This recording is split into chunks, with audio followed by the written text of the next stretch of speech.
Hola, me llamo Carmen Ruiz Rivera, de la Falla Ripalda Beneficencia San Ramón, sector El Carmen. Tengo 10 años y estudio en el colegio CEIP Sánchez Almiñano, de Alacuás.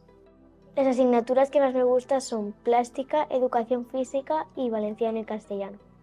Al salir de la preselección sentí alegría y estaba en shock. Para mí las fallas son alegría, una familia y cultura valenciana. Me gusta la indumentaria valenciana porque veo que tenemos una indumentaria preciosa y podemos aprovechar con eso para el futuro tener más gente valenciana y que la gente se vista más de valencianos.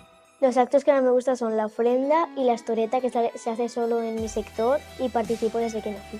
Mis falleras mayores infantiles de Valencia preferidas son o Paula Nieto o Marina García, que es la de este año, de mi año fallera mayor. Y yo quiero ser fallera mayor infantil de Valencia porque para una niña fallera de nacimiento como yo creo que puede ser un año fantástico.